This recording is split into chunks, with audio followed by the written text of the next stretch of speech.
mob grazing. If you or whoever doesn't know what mob grazing is, it's just mimicking nature. So when the cows were out, or we'll say like the buffalo, you have predators that are trying to kill them and eat them, like lions and coyotes or whatever. So the fence is mimicking the predator. It's not going to hurt them. And they move in a mob. Right. And that's why it's called mob grazing. Okay, all right. Yep. So they basically just do an area. That's right. Stay in a pack so they're safe. Yep.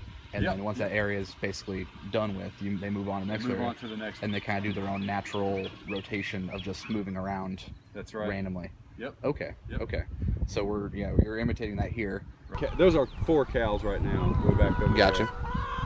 So those guys started right here where these chickens are, and so they moved from there.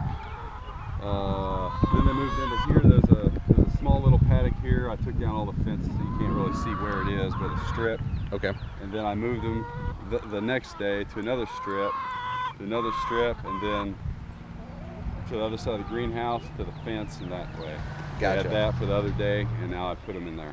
So you're kind of just working them farther and farther east, right, in strips. And because that's where they would go back into the pasture over there. Oh, okay, so gotcha. I wanted them as far as I could this way, so I worked my way that way and just let them go on back into the pasture. And then once they're into the pasture, after the rotation, you'll move them back over here. And start once the grass grows back up again. Okay. So you're waiting for the grass to grow for them. That's right. Okay, gotcha. Yep. And with the fertilization over here that they've done and the chickens are doing, as soon as it rains, the grass should grow back better and healthier. Awesome. Horses will rip the grass roots out of the ground, and the cows will they leave about that much left of grass still left above the ground, and it'll release sugars into the ground. It'll make the grass grow better and faster.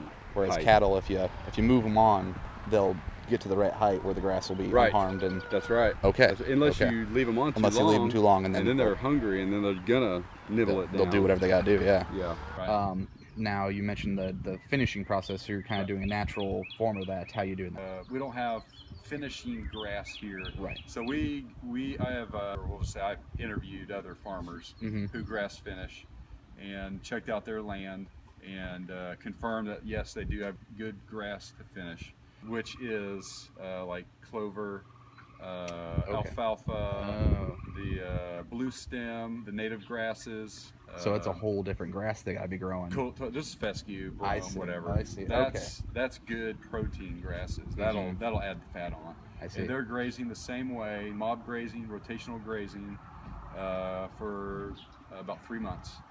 Okay. 2 or 3 months, and that'll get them good and fat, grass fat is what they call that. But a lot of people complained about grass-fed beef, and come to find out after a lot of reading and also a lot of experience, and then talking to seasoned veteran farmers who grass-fed, grass-feed, grass-finished, come to find out a lot of these, about 80% of grass-finished farmers don't know how to grass finish. They just don't.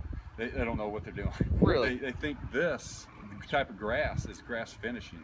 Are you kidding? Wow. Yeah, for real. So there's about 10 to 20% of actual grass-fed, grass-finished beef farmers who know what they're actually doing.